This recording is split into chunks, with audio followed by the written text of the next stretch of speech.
வணக்கம். எம் செய்திகளுக்காக நான் உங்கள் குணா. இந்திய நேரப்படி காலை 8:30 மணி செய்திகள். முதலில் எம் தலைப்பு செய்திகளை காணலாம். தாவேகாவுடன் கூட்டணி குறித்த பேச்சுக்கு இங்கு இடமில்லை. அதிமுக பொதுச் செயலாளர் எடப்பாடி பழனிசாமி பேட்டி. திமுக கூட்டணி தலைவர்கள் 12ஆம் வகுப்பு மாணவி உயிரிழப்புக்கு ஒரு கண்டனத்தை கூட தெரிவிக்கவில்லை. பாஜக முன்னாள் மாநில தலைவர் தமிழிசை சவுந்தரராஜன் குற்றச்சாட்டு. தாவேகா தலைவர் நடித்துள்ள ஜனநாயகன் பட வெளியிடுவது தொடர்பாக தேர்தல் ஆணையத்திடம் கேட்டு பதிலளிக்கிறேன். தமிழ்நாடு தலைமை தேர்தல் அதிகாரி அர்ச்சனா பட்நாயக் அறிவிப்பு. தபால் ஓட்டு மூலம் வாக்கு செலுத்தும் வாக்காளர்கள் விண்ணப்ப படிவம் 12D பூர்த்தி செய்து தேர்தல் நடத்தும் அலுவலரிடம் சமர்ப்பிக்க வேண்டும். தேர்தல் ஆணையம் அறிவிப்பு.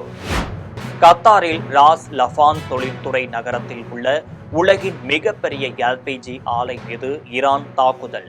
கத்தார் மீது ஈரான் நடத்திய தாக்குதலுக்கு அரபு லீக் பொதுச் செயலாளர் அகமது அபுல் கெய்ட் கண்டனம். இனி விரிவான செய்திகளை காணலாம்.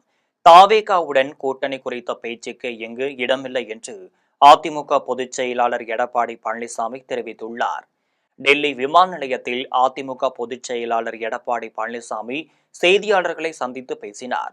அப்போது தமிழக சட்டமன்ற தேர்தல் குறித்து மத்திய உள்துறை அமைச்சர் அமித்ஷாவுடன் ஆலோசனை நடத்த இருப்பதாக தெரிவித்தார்.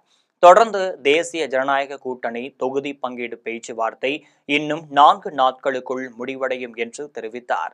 இதையடுத்து தாவேகாவுடன் கூட்டணி குறித்த கேள்விக்கு அந்த பேச்சுக்கே இங்கு இடமில்லை என்று பதிலளித்தார். பின்னர் அதிமுகவின் 2026ஆம் ஆண்டு தேர்தல் அறிக்கை இன்னும் ஒரு வாரத்திற்குள் வெளியிடப்படும் என்று தெரிவித்தார். முழுமையா நான் தான் சொல்லிட்டு இருந்தேன். இந்த கூட்டணிக்கு தலைமை அதிமுக. எங்களை பொறுத்த வரைக்கும் எங்க கூட்டணி கட்சி சேர்ந்த தலைவர்கள் யாரும் அவளை சந்தித்து பேசவில்லை. அவர்களும் எங்களை சந்தித்து பேசவில்லை. இப்ப சட்டம் ஒழுங்கு சம்பந்தமான விஷயம் நிறைய போயிட்டு கூட்டணி தொடர்ச்சியா நிறைய பேர் வரப்போறாங்க. என்டிஏ கூட்டணியில இருந்து நிறைய தலைவர்கள் மாநில முதல்வர்கள் தமிழ்நாட்டுக்கு வரப்போறாங்கன்ற மாதிரி இருக்கு. நீங்க பிரச்சாரத்தை எந்த அளவுக்கு ஆரம்பிக்கல சார்? முதல் தொகுதி பங்கீடுலாம் முடிஞ்ச பிறகு அப்புறம் எந்தெந்த தொகுதி யாரா இருக்குன்னு பிரிச்ச பிறகு அப்புறம் தான் இதெல்லாம் வேற கட்சிகள் வருவதற்கு வாய்ப்பு இருக்கா? எல்லாமே எல்லா கட்சியுமே அந்தந்த பகுதி எல்லாம் சேர்ந்துட்டாங்கல்ல.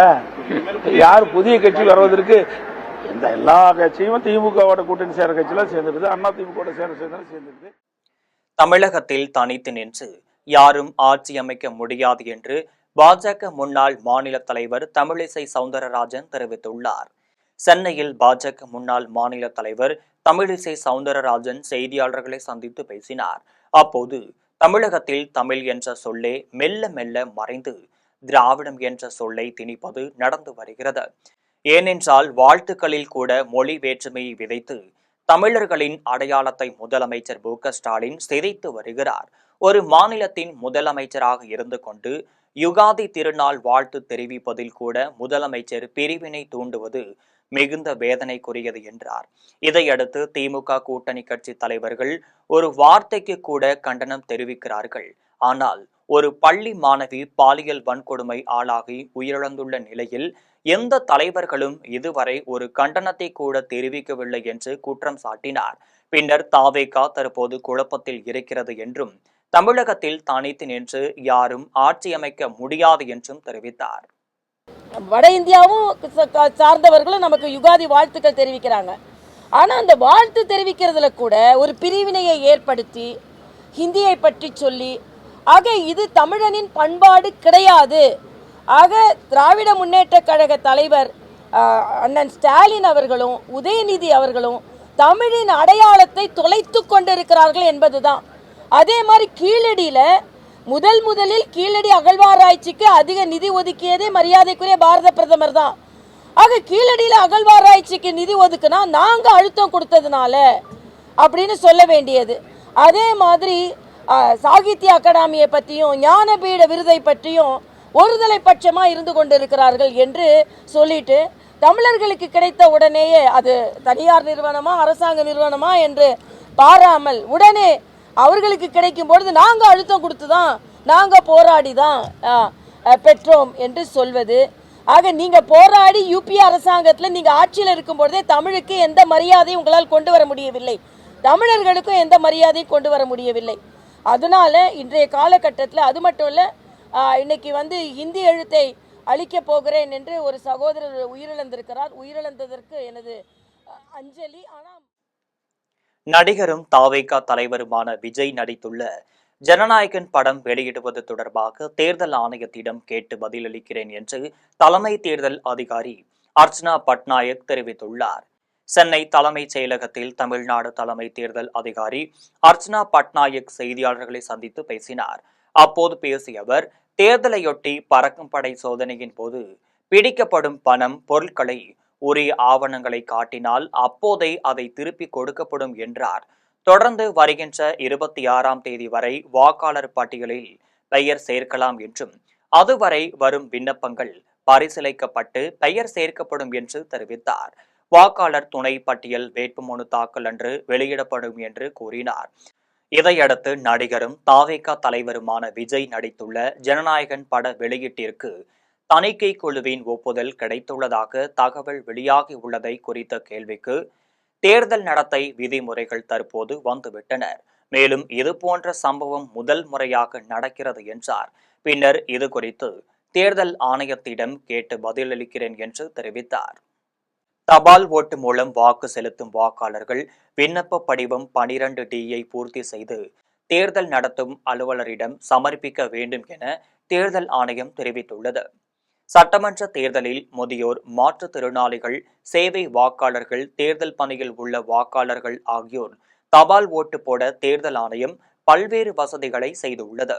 இதுகுறித்து தேர்தல் ஆணையம் வெளியிட்ட செய்தியில், 85 வயதிற்கு மேற்பட்ட வாக்காளர்கள் மற்றும் மாற்றுத்திறனாளிகள் தபால் ஓட்டு மூலம் தங்கள் வாக்கை செலுத்தலாம் என தெரிவித்துள்ளது.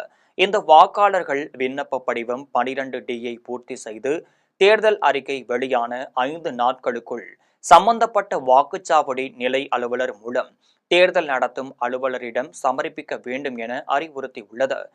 சேவை வாக்காளர்களுக்கு தபால் வாக்குகள் மின்னணு முறையில் அனுப்பப்படும் என்று, வேட்பாளர் பட்டியல் இறுதி செய்யப்பட்டவுடன் அனுப்பப்படும் என்றும் கூறியுள்ளது. பதிவு செய்யப்பட்ட தபால் ஓட்டுகள் அனைத்தும் வாக்கு எண்ணும் நாளான மே 4ஆம் தேதியன்று காலை 8 மணிக்குள் சம்பந்தப்பட்ட தேர்தல் நடத்தும் அலுவலர்களை சென்றடைய வேண்டும் என தெரிவித்துள்ளது. கத்தாரின் ராஸ் லக்பான் தொழில்துறை நகரத்தில் உள்ள உலகின் மிகப்பெரிய LPG ஆலை மீது ஈரான் தாக்குதல் நடத்தியுள்ளது. ஈரானின் மிகப்பெரிய எரிவாயு வயல் மீது இஸ்ரேல் நடத்திய தாக்குதலுக்கு பழிவாங்கும் வகையில் Qatar, Dubai, Abu Dhabi, Saudi Arabia, Kuwait, Bahrain மற்றும் ஓமன் மீதான தாக்குதல்களை ஈரான் தீவிரப்படுத்தியுள்ளது. இதில் கத்தாரின் ராஸ் லஃபான் தொழில்துறை நகரத்தில் உள்ள உலகின் மிகப்பெரிய LPG ஆலை மீது ஈரான் தாக்குதல் நடத்தியுள்ளது. தாக்குதலில் அதிர்ஷ்டவசமாக உயிரிழப்புகள் எதுவும் ஏற்படவில்லை என தகவல் வெளியாகியுள்ளன. இந்த தாக்குதல் கடுமையான சேதத்தை விளைவித்துள்ளதாக கத்தார் வெளியுறவுத்துறை அமைச்சகம் தெரிவித்துள்ளது. இதையடுத்து கத்தாரில் உள்ள ஈரானிய தூதரக அதிகாரிகள் மற்றும் பாதுகாப்பு ஆலோசகர்களை வெளியேறுமாறு கத்தார் அரசு உத்தரவிட்டுள்ளது. இதனைத் தொடர்ந்து குவைத்தின் மினால் அல் ஹஜ்மத் எண்ணெய் சுத்திகரிப்பு நிலையத்தையும் ஐக்கிய அரபு அமீரகத்தின் கடற்கரைக்கு அப்பால் ஒரு கப்பலையும் ஈரான் தாக்குதல் நடத்தியுள்ளது.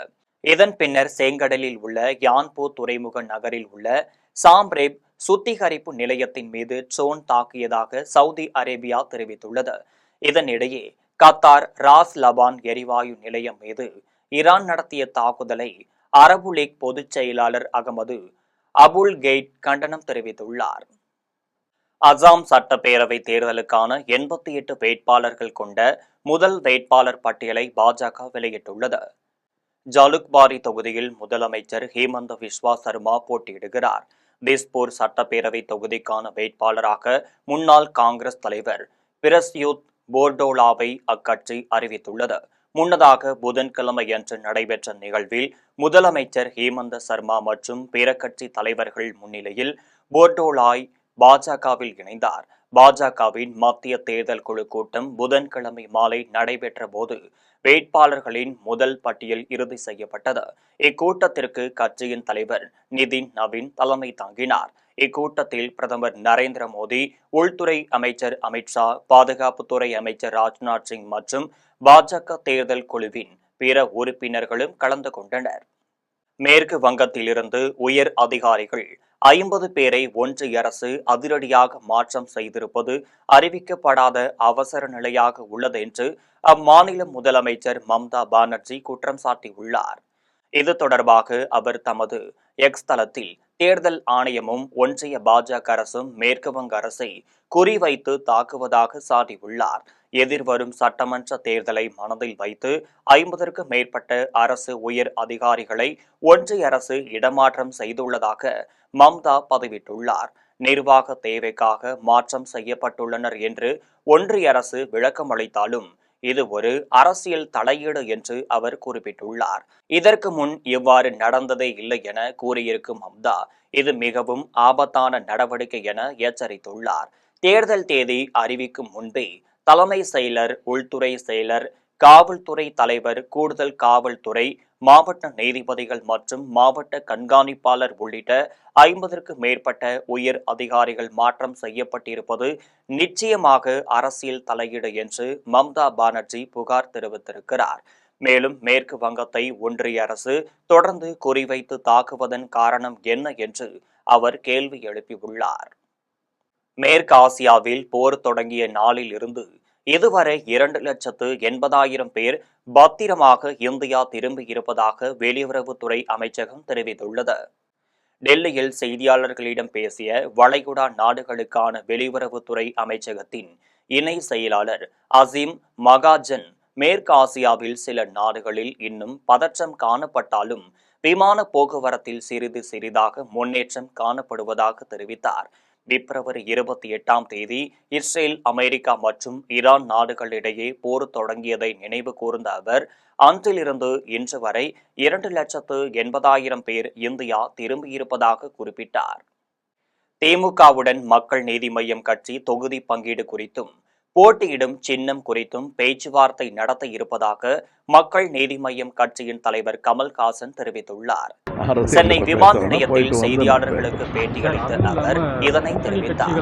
மேலும் யாருக்கு வெற்றி வாய்ப்பு உள்ளது என்பதை பத்திரிகையாளர்கள் தான் சொல்ல வேண்டும் என்று தெரிவித்த கமல்ஹாசன் தங்களை பொறுத்தவரை வெற்றியை ஆர்வத்துடன் எதிர்பார்ப்பதாக சொல்லணும். நீங்க தானே ஒவ்வொரு தெலுங்கானாவில் ஒரு விருதுக்காக போயிட்டு இருக்கேன்.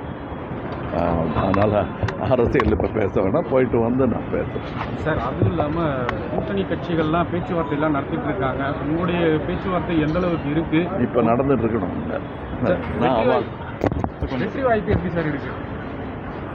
வெற்றி வாய்ப்பை நீங்கள் தான் சொல்லணும். நீங்கள் தானே ஒவ்வொரு ஆள்கிட்டையும் பேசிகிட்டு இருக்கீங்க. நாங்கள் வெற்றியை எதிர்பார்க்கிறோம்.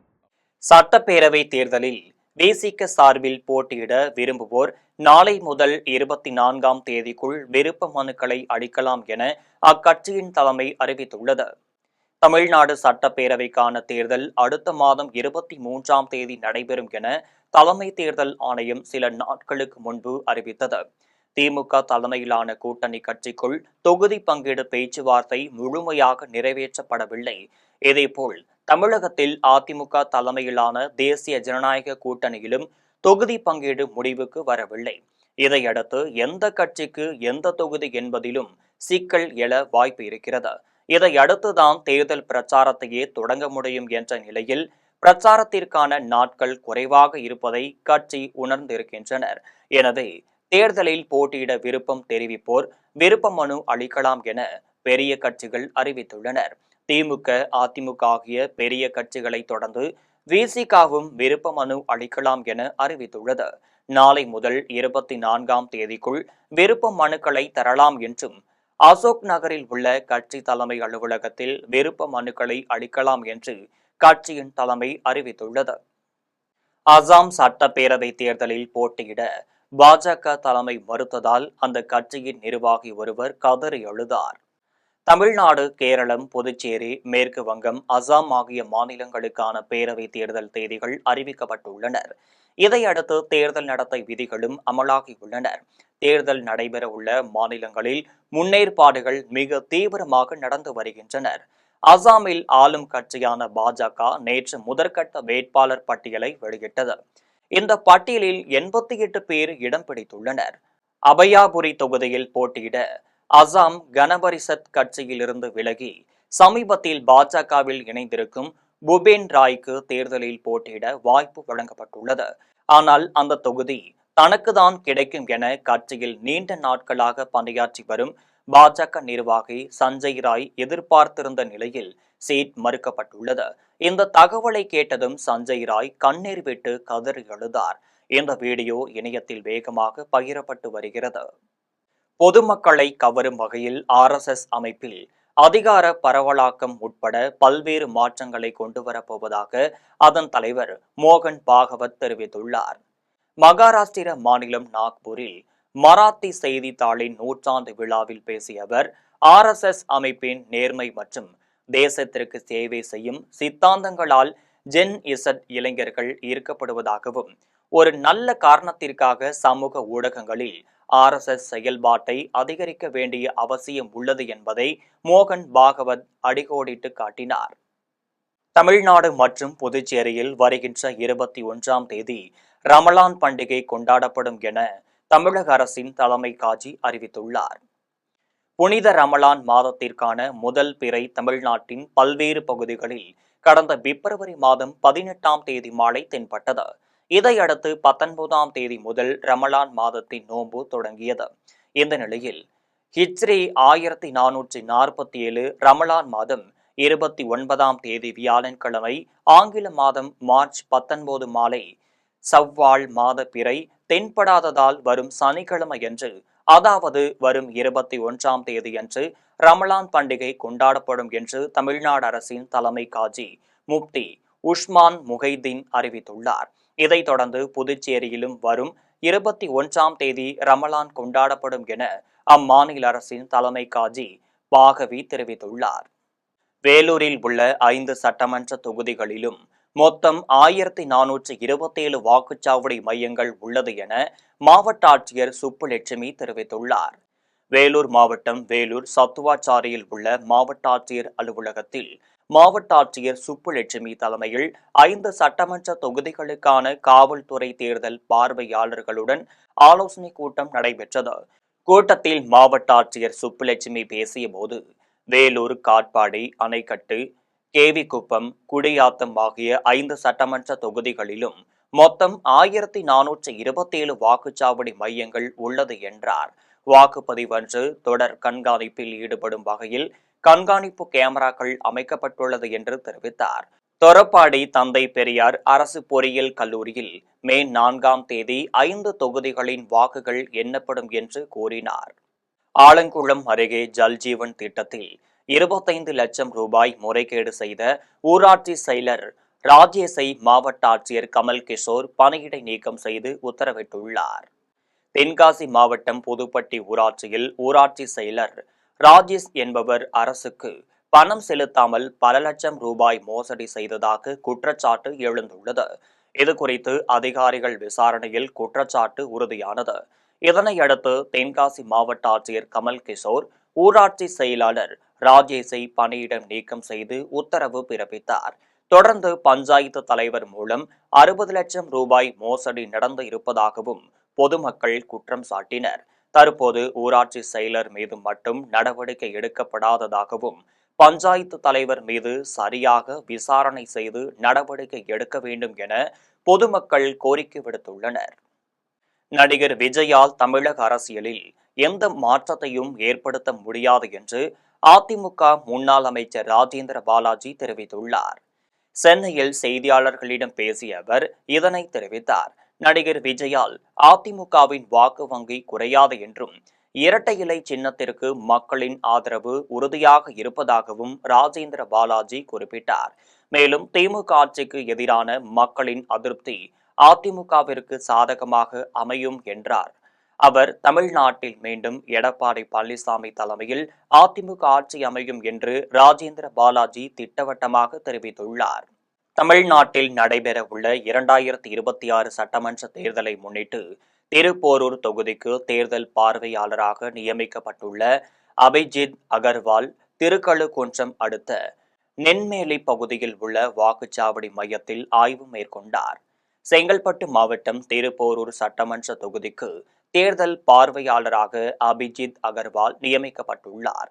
இந்த நிலையில் செங்கல்பட்டிலிருந்து திருக்கழுக்குன்றம் செல்லும் சாலையில் செயல்படும் நென்மேலி ஊராட்சி ஒன்றிய நடுநிலை பள்ளியில் அமைக்கப்பட்டுள்ள வாக்குச்சாவடி மையத்தில் மின்சாரம், குடிநீர், சாய்தள பாதுகாப்பு உள்ளிட்ட அடிப்படை வசதிகள் குறித்து தேர்தல் பார்வையாளர் அபிஜித் அகர்வால் பார்வையிட்டு ஆய்வு மேற்கொண்டார்.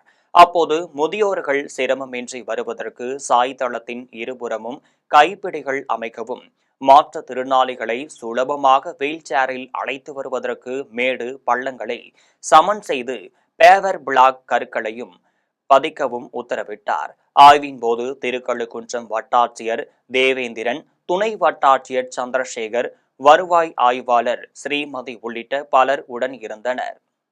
செஞ்சி சட்டமன்ற தொகுதி வாக்குச்சாவடி மையங்களை இந்திய தேர்தல் ஆணைய பொது பார்வையாளர் பாவ்ஜா ஹேப் தாங்கடே ஆய்வு மேற்கொண்டார். 2026ஆம் ஆண்டிற்கான தமிழ்நாடு சட்டமன்ற தேர்தலை முன்னிட்டு விழுப்புரம் மாவட்டம் செஞ்சி, மயிலம், திண்டிவனம் உள்ளிட்ட 3 தொகுதிகளுக்கு இந்திய தேர்தல் ஆணையத்தால் நியமனம் செய்யப்பட்டுள்ள பாவ்ஜா ஹேப் தாங்கடே செஞ்சி சட்டமன்ற தொகுதிக்கு உட்பட்ட செஞ்சி புனித மிக்கில் மேல்நிலைப் பள்ளி மற்றும் சாணக்கியா மேல்நிலைப் பள்ளிகளில் அமைக்கப்பட்டுள்ள வாக்குச்சாவடி மையங்களில் பாதுகாப்பு மற்றும் வாக்களிக்க வரும் வாக்காளர்களுக்கு தேவையான குடிநீர் வசதி மற்றும் கழிப்பிட வசதிகள் குறித்து ஆய்வு மேற்கொண்டார். ஆய்வின் போது வட்டாட்சியர்கள் கார்த்திகேயன், கண்ணன், தேர்தல் துணை வட்டாட்சியர் உமா மகேஸ்வரி உள்ளிட்ட துறை சார்ந்த அலுவலர்கள் உடன் இருந்தனர். பெரும்பத்து சம்பவத்தில் பாதிக்கப்பட்ட குடும்பத்தினரை நேதாஜி சுபாஷ் சேனை தலைவர் வழக்கறிஞர் மகாராஜன் நேரில் சந்தித்து ஆறுதல் கூறி நிவாரணம் வழங்கினார். திருநெல்வேலி மாவட்டம் நான்குநேரி பெரும்பத்து வன்முறை சம்பவத்தில் பாதிக்கப்பட்ட குடும்பத்தினரை நேதாஜி சுபாஷ் சேனை தலைவர் வழக்கறிஞர் மகாராஜன் நேரில் சந்தித்து ஆறுதல் கூறி நிதி உதவி வழங்கினார். கொலை செய்யப்பட்ட ஜான் மார்க்கின் இல்லம், புளியங்குளம் சசிகுமார் இல்லம் மற்றும் நெல்லை அரசு மருத்துவமனையில் சிகிச்சை பெற்று வரும் கணேசன் ஆகியோரை சந்தித்து இந்த நிவாரண உதவிகள் வழங்கப்பட்டனர். இந்நிகழ்வில் புரட்சி பாரதம் கட்சி மாவட்ட செயலாளர் நெல்சன் மற்றும் நேதாஜி சுபாஷ் சேனை நிர்வாகிகள் பலர் கலந்து கொண்டனர். கோவையில் பிரேக் பிடிக்காமல் தனியார் பேருந்து கடைக்குள் புகுந்து விபத்துக்குள்ளானது. கோவை மாவட்டம் உப்பிலிப்பாளையம் மேம்பாலம் கீழ் தனியார் பேருந்து ஒன்று வந்து கொண்டிருந்தது. அப்போது திடீரென பிரேக் பிடிக்காததால் அருகில் இருந்த எலக்ட்ரிக்கல் கடைக்குள் பேருந்து புகுந்து விபத்துக்குள்ளானது. இதில் கடையின் முன்பகுதி சேதமடைந்த நிலையில் அதிர்ஷ்டவசமாக பெரும் உயிர் சேதம் தவிர்க்கப்பட்டது. கனரக வாகனங்கள் மேம்பாலத்திற்கு திரும்ப முடியாமல் தினசரி அவதியடைந்து வரும் நிலையில் தற்போது விபத்து ஏற்பட்ட வீடியோ காட்சிகள் வெளியாகி வைரலாகி உள்ளது. கோவையில் தனியார் பள்ளி குழந்தைகள் 1376 கணித புதிர்களுக்கான விடைகளை 20 நிமிடங்களில் துல்லியமாக விடையளித்து உலக சாதனை புத்தகத்தில் இடம் பிடித்துள்ளனர். கோவை மாவட்டம் வெள்ளலூரில் உள்ள தனியார் பள்ளியில் பள்ளி குழந்தைகள் 1376 கணித புதிர்களுக்கான விடைகளை 20 நிமிடங்களில் துல்லியமாக விடையளித்து உலக சாதனை புத்தகத்தில் இடம் பிடித்துள்ளனர். இதையடுத்து சிறு குழந்தைகளின் வேகத்தையும் துல்லியத்தையும் நேரடியாக கண்காணித்த சோழன் உலக சாதனை புத்தகத்தின் பிரதிநிதிகள் சாதனை படைத்த மழலைக்கு பதக்கங்களும் உலக சாதனை சான்றிதழ்களும் வழங்கி பாராட்டுகளை தெரிவித்தனர். வணக்கம், நான் அகரம் கிட்ஸ் மாண்டிசரி பள்ளியுடைய நிர்வாகி, ஃபவுண்டர் அண்ட் டைரக்டர். நான் ஒரு 3 குழந்தைங்களோட இந்த ஸ்கூல் இங்கே ஸ்டார்ட் பண்ணேன். சும்மா ஒரு மாண்டிசரிங்கிறது ரொம்ப ரொம்ப பெரிய ஒரு உலக அளவில் அது பயன்படுத்திக்கிட்டு இருக்க ஒரு மெத்தடு. ஆனால் யாருமே இங்கே நிறைய இடத்துல அது பெரிய பணக்கார பள்ளிக்கூடத்தில் மட்டும்தான் அதை பார்க்க முடியும், அந்த மெட்டீரியல்ஸ். ஏன்னா அது ரொம்ப காஸ்ட்லி. அதனால அந்த பெரிய பணக்கார வீட்டு குழந்தைகளுக்கு மட்டும்தான் அது கிடைச்சது. ஸோ இந்த நடுத்தர வகுப்பில் இருக்க குழந்தைகளுக்கும் ஏழை குழந்தைகளுக்கும் இந்த கல்வி கிடைக்கணும் அப்படிங்கிறதுக்காகவே தான் நான் இந்த மாதிரி ஒரு ரூரல் ஏரியாவில் ஒரு சின்ன இடத்துல உட்காந்து இந்த மாண்டிசரி மெட்டீரியல் வாங்கி அந்த குழந்தைகளுக்கு இது கிடைக்கணுங்கிறதுக்காக ஆரம்பித்த முயற்சி தான் இது. ஆனால் மரியா மாண்டிசரி சொன்ன மாதிரி 6 வயதுக்குள்ள ஒரு குழந்தைக்குள்ள அந்த எல்லா விதைகளையும் போட்டுட்டா தண்ணி எப்போ கிடைக்குதோ அது 20 வயசுலேயே 30 வயசுல அதுக்கு தண்ணி கிடைக்கும் போது, மழை விழுகும் போது அந்த விதை முளைக்கும் அப்படிங்கிறது அவங்க ரொம்ப ஸ்ட்ராங்காக சொல்லியிருப்பாங்க. புவனகிரி சட்டமன்ற தேர்தலை முன்னிட்டு மாவட்ட காவல் கண்காணிப்பாளர் ஜெயக்குமார் தலைமையில் ராணுவ அணிவகுப்பு நடைபெற்றது. கடலூர் மாவட்டம் புவனகிரியில் தமிழக சட்டமன்ற தேர்தலை முன்னிட்டு ராணுவ படை அணிவகுப்பு மாவட்ட காவல் கண்காணிப்பாளர் ஜெயக்குமார் தலைமையில் நடைபெற்றது. இதில் இந்திய ராணுவ படையினர் புவனகிரி பேருந்து நிலையத்திலிருந்து பங்களா பேருந்து நிறுத்தம் வரை வரிசையாக அணிவகுத்து சென்றனர். அப்போது தேர்தல் பாதுகாப்பு குறித்தும் பொதுமக்கள் பயமின்றி தேர்தலை எதிர்கொள்ளுமாறு ஒலிபெருக்கி மூலம் அறிவிக்கப்பட்டது. இந்நிகழ்வில் காவல்துறை துணை கண்காணிப்பாளர் பிரதீப், புவனகிரி காவல் ஆய்வாளர் முத்து ஈஸ்வரன் உள்ளிட்ட ஏராளமானோர் கலந்து கொண்டனர்.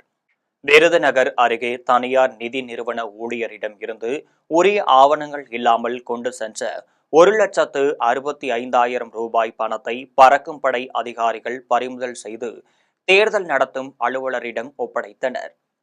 விருதுநகர் மாவட்டம் பொம்மக்கோட்டை பகுதியில் தேர்தல் பறக்கும் படை அதிகாரிகள் தீவிர வாகன சோதனையில் ஈடுபட்டனர். அப்போது அவ்வழியாக அருப்புக்கோட்டையைச் சேர்ந்த வினோத்குமார் ஓட்டி வந்த இருசக்கர வாகனத்தை நிறுத்தி சோதனை மேற்கொண்டனர். அதில் உரிய ஆவணங்கள் இல்லாமல் 1,65,000 ரூபாய் பணம் கொண்டு சென்றது தெரியவந்தது. இதையடுத்து பறக்கும் படை அதிகாரிகள் பணத்தை பறிமுதல் செய்து வட்டாட்சியர் அலுவலகத்தில் உள்ள தேர்தல் நடத்தும் அலுவலர் சாந்தியிடம் அந்த பணத்தை ஒப்படைத்தனர். உரிய ஆவணங்களை காண்பித்து பணத்தை திருப்பி பெற்றுக் கொள்ளலாம் என சம்பந்தப்பட்ட நபர்களுக்கு அறிவுறுத்தினர். சங்ககிரி அருகே சூறை காற்றுடன் பெய்த கனமழையினால் 500க்கும் மேற்பட்ட வாழை மரங்கள் சாய்ந்து சேதமடைந்ததால் விவசாயிகள் வேதனையடைந்துள்ளனர். சேலம் மாவட்டம் சங்ககிரி அடுத்த தேவண்ணகவுண்டனூர் ஊராட்சிக்குட்பட்ட கிடையூர் பகுதியில் விவசாயிகள் பல ஏக்கர் பரப்பளவில் வாழை சாகுபடி செய்து வந்துள்ளனர். இந்த நிலையில் நேற்று திடீரென சூறை காற்றுடன் கனமழை பெய்ததால் அப்பகுதியில் பயிரிடப்பட்டிருந்த வாழை மரங்கள் தாருடன் சாய்ந்து சேதமடைந்துள்ளனர். அறுவடைக்கு இன்னும் சில நாட்களே உள்ள நிலையில் விவசாயிகள் செய்வதறியாது தவித்து வருகின்றனர். இந்த நிலையில் சேதமடைந்த வாழை தோட்டத்தை தோட்டக்கலை துறையினர் நேரில் ஆய்வு செய்து உரிய இழப்பீடு வழங்க வேண்டும் என விவசாயிகள் கோரிக்கை விடுத்துள்ளனர். மங்களம் பஜார் வீதியில் ஆபத்தான நிலையில் தொங்குகின்ற உயர்மின் கோபுர விளக்கை அசம்பாவிதங்கள் ஏற்படும் முன்பு சம்பந்தப்பட்ட அதிகாரிகள் நடவடிக்கை எடுக்க வேண்டும் என பொதுமக்கள் மற்றும் சமூக ஆர்வலர்கள் கோரிக்கை விடுத்துள்ளனர். திருவண்ணாமலை மாவட்டம் மங்களம் சுற்று வட்டாரத்தில் உள்ள 10க்கும் மேற்பட்ட கிராமங்களைச் சேர்ந்த பொதுமக்கள் பல்வேறு பகுதிகளுக்கு செல்வதற்கு மங்களம் பேருந்து நிலையத்தில் காத்திருந்து பேருந்துகளில் பயணம் மேற்கொள்கின்றனர். இந்த நிலையில் மங்களம் பேருந்து நிலையம் அருகே உள்ள உயர் மின் கோபுர விளக்கு எந்த நேரத்திலும் விழும் நிலையில் தொங்கியபடி உள்ளது. இந்த நிலையில் உயர்மின் கோபுர விளக்கால் அசம்பாவிதங்கள் ஏற்படுவதற்கு முன்பே சம்பந்தப்பட்ட அதிகாரிகள் நடவடிக்கை எடுத்து உயர்மின் கோபுர விளக்கை சரி செய்ய வேண்டும் என சமூக ஆர்வலர்கள் மற்றும் பொதுமக்கள் கோரிக்கை விடுத்துள்ளனர். போளூர் சட்டமன்ற தொகுதியில் திமுக சார்பில் டாக்டர் கம்பன் போட்டியிட வேண்டும் என்று சந்தவாசலில் நடைபெற்ற ஆலோசனை கூட்டத்தில் ஒருமனதாக தீர்மானம் நிறைவேற்றப்பட்டது. திருவண்ணாமலை மாவட்டம் போளூர் அடுத்த சந்தவாசலில் தனியார் திருமண மண்டபம் ஒன்றில் திமுக வடக்கு மாவட்ட செயலாளர் தரணிவேந்தன் ஆலோசனையின் பேரில் திமுக நிர்வாகிகள் பங்கேற்ற ஆலோசனை கூட்டம் நடைபெற்றது. ஆலோசனை கூட்டத்திற்கு ஒன்றிய செயலாளர் மகேஷ் தலைமை வகித்தார். பொதுக்குழு உறுப்பினர்கள் காசி மற்றும் கிருஷ்ணமூர்த்தி ஆகியோர் முன்னிலை வகித்தனர். ஆலோசனை கூட்டத்தில் திமுக மாநில மருத்துவர் அணி துணைத் தலைவரும் போளூர் சட்டமன்ற தொகுதியின் திமுக பொறுப்பாளருமான டாக்டர் கம்பன் திமுக சார்பில் போளூர் சட்டமன்ற தொகுதியில் போட்டியிட வேண்டும் என ஒருமனதாக தீர்மானம் நிறைவேற்றப்பட்டது. கூட்டத்தில் முன்னாள் ஒன்றிய செயலாளர் சுப்பிரமணியன், அவைத்தலைவர் பரசுராமன், ஒன்றிய துணைச் செயலாளர்கள் குமார், சுகுமார், ஒன்றிய பொருளாளர் மணிகண்டன், மாவட்ட பிரதிநிதிகள் கோபி, ஐயப்பன், ரமேஷ், துணை அமைப்பாளர் சம்பத் மற்றும் கிளை செயலாளர்கள், திமுக நிர்வாகிகள் என பலர் கலந்து கொண்டனர். மயிலாடுதுறை காமராஜர் பேருந்து நிலையத்தில் திடீரென போடப்பட்ட தரை கடைகளை அகற்ற வேண்டும் என வலியுறுத்தி நகராட்சி கடையை ஏலம் எடுத்த வணிகர்கள் கடையடைப்பு போராட்டத்தில் ஈடுபட்டனர். மயிலாடுதுறை காமராஜர் பேருந்து நிலையத்தில் வணிகர்கள் கடந்த 50 ஆண்டுகளாக 54 நகராட்சி கடைகளை ஏலம் எடுத்து வாடகை செலுத்தி கடையை நடத்தி வருகின்றனர். இதனிடையே பார்க் அவென்யூ சாலையில் இயங்கி வந்த தற்காலிக பேருந்து நிலையம் கடந்த வாரம் மூடப்பட்ட நிலையில் அப்பகுதியில் தரைக்கடை நடத்தி வந்த வியாபாரிகள் 90 பேர் காமராஜர் பேருந்து நிலையத்தில் தரைக்கடை அமைத்து வியாபாரம் செய்து வந்தனர். இதனால் கடும் சிரமத்தை சந்தித்து வரும் நகராட்சி கடை வணிகர்கள் மயிலாடுதுறை நகராட்சி கடை வியாபாரிகள் நலச்சங்கத்தின் சார்பில் தரைக்கடைகளை அகற்ற வேண்டும் என வலியுறுத்தி கடையடைப்பு போராட்டத்தில் ஈடுபட்டனர். அதனைத் தொடர்ந்து 50க்கும் மேற்பட்ட நகராட்சி கடை வணிகர்கள் மயிலாடுதுறை மாவட்ட ஆட்சியர், மாவட்ட காவல்துறை கண்காணிப்பாளர் மற்றும் நகராட்சி ஆணையரிடம் புகார் மனு அளித்தனர். அப்போது வைப்பு தொகை, வாடகை செலுத்தி கடை நடத்தி வரும் நிலையில் தங்கள் வாழ்வாதாரத்தை பாதுகாக்க நடவடிக்கை எடுக்க வேண்டும் என கோரிக்கை விடுத்துள்ளனர். நாங்கள் காமராஜர் பேருந்து நிலையம் 50 வருடங்களாக முனிசிபாலிட்டி கடைகளை ஏலம் எடுத்து வாடகை கட்டி நடத்தி வருகிறோம். தற்காலிகமாக பேரலாஸ் தியேட்டர் அருகில் பேருந்து நிலையம் அமைக்கப்பட்டது. அந்த பேருந்து நிலையமானது இப்போது எடுத்து விட்டார்கள். அங்கு தற்காலிகமாக வியாபாரம் பண்ணிய தரை வியாபாரிகள் இந்த பர்மனண்டான காமராஜர் பேருந்து நிலையத்திற்கு வந்து தரைக்கடைகள் போட்டு ஆக்கிரமிப்புகளை தற்காலிகமாக ஏற்படுத்தியுள்ளார்கள். சென்னை மடிப்பாக்கத்தில் செயல்படும் தமிழக அரசு தொடக்க பள்ளியில் ஆண்டு விழா சிறப்பாக நடைபெற்றது. சென்னை மடிப்பாக்கத்தில் தமிழக அரசு தொடக்கப்பள்ளி 25 ஆண்டுக்கு மேல் செயல்பட்டு வரும் நிலையில் பள்ளியில் ஆண்டு விழா நடைபெற்றது. விழாவில் பள்ளியில் படிக்கும் மாணவர்கள் தனியார் பள்ளிக்கு நிகராக வண்ண ஆடைகளை அணிந்து வந்து பாடலுக்கு ஏற்றவாறு நடனமாடி காட்சி விழாவில் பங்கேற்ற சிறப்பு விருந்தினர்களையும் பெற்றோர்களையும் மகிழ்ச்சி அடைய செய்தது. விழாவில் மடிப்பாக்கம் 188வது மாமன்ற உறுப்பினர் சமினா செல்வம், 187வது வட்ட மாமன்ற உறுப்பினர் செர்லிங் ஜெய் ஆகியோர் சிறப்பு விருந்தினர்களாக பங்கேற்று பல்வேறு போட்டிகளில் வெற்றி பெற்ற மாணவர்களுக்கு பரிசுகளை வழங்கி வாழ்த்தினர். விழாவில் பள்ளி ஆசிரியர்கள், மாணவர்கள், பெற்றோர் உள்ளிட்ட பலர் கலந்து கொண்டனர். வெளிநாட்டு சமூக வலைதளங்களுக்கு இணையாக இந்திய தரப்பில் உருவான கான்சியஸ்னஸ் சூப்பர் ஆப் என்ற புதிய சமூக வலைதள மென்பொருள் சென்னையில் அறிமுகப்படுத்தப்பட்டது. சென்னையில் உள்ள ஒரு தனியார் நட்சத்திர ஹோட்டலில் CNESS INC நிறுவனம் தனது விழிப்புணர்வு சமூக வலைதளம் மற்றும் வணிக டிஜிட்டல் மென்பொருளின் அறிமுக விழாவை நடத்தியது. இந்த விழாவில் CNESS consciousness super app, CNESS works என்னும் 2 முக்கிய தளங்கள் அதிகாரப்பூர்வமாக வெளியிடப்பட்டனர். இந்நிகழ்ச்சியில் தொழில்துறை தலைவர்கள், புதுமை முயற்சியாளர்கள், ஸ்டார்ட் அப் நிறுவனங்கள் மற்றும் தொழிலதிபர்கள் கலந்து கொண்டு புதிய மென்பொருளை அறிமுகப்படுத்தினர். நிகழ்ச்சியில் பேசிய நிறுவனத்தின் தலைவரும் தலைமை நிர்வாக அதிகாரியுமான அபிபென் போஸ் நந்திஜி, இன்றைக்கு சமூக வலைதளம் மற்றும் வணிக தளங்களுக்கு பல்வேறு மென்பொருட்கள் இருந்தாலும் CNESS முழுமையாக இந்தியாவில் உருவாக்கப்பட்டு தயாரிக்கப்பட்டது என்றார். அமெரிக்காவில் பதிவு செய்யப்பட்டிருந்தாலும் இதன் மூல அடையாளம் இந்தியத்துவம் தான் என்று குறிப்பிட்ட அவர், இதன் அறிமுக நிகழ்ச்சியை இந்தியாவில் குறிப்பாக தமிழ்நாட்டில் நடத்துவதில் பெருமை கொள்வதாக தெரிவித்தார். எத்தனையோ வருஷங்களை ட்ரஸ்ட்ங்கிறத டெவலப் பண்றோம். இப்போ நம்ம சீனஸ்ங்கிறது அதை நம்ம ஒவ்வொரு கம்பெனிக்கும் டெவலப் பண்ணி கொடுக்குறோம். பிராண்ட், ட்ரஸ்ட், இதில் எப்படி பார்க்குறேன்னா 18-20 வருஷத்துக்கு முன்னால் இதை பற்றி யோசிக்கும் போது நம்ம உண்மையிலேயே சேஞ்ச் கொண்டு வரணும்னா, சமுதாயத்துக்கு சேஞ்ச் கொண்டு வரணும்னா ஆன்லைனில் through experience, through interaction, through engagement இந்த சேஞ்சை கொண்டு வர முடியும். அதுதான் இன்னைக்கு சீனஸ்ன்னு நம்ம இப்போ ப்ராடக்ட் லான்ச் பண்ணுறோம். ஏன்னா இந்த ப்ராடக்ட் நம்ம ப்ரௌட்லி மேட் இன் இந்தியான்னு சொல்கிறேன்.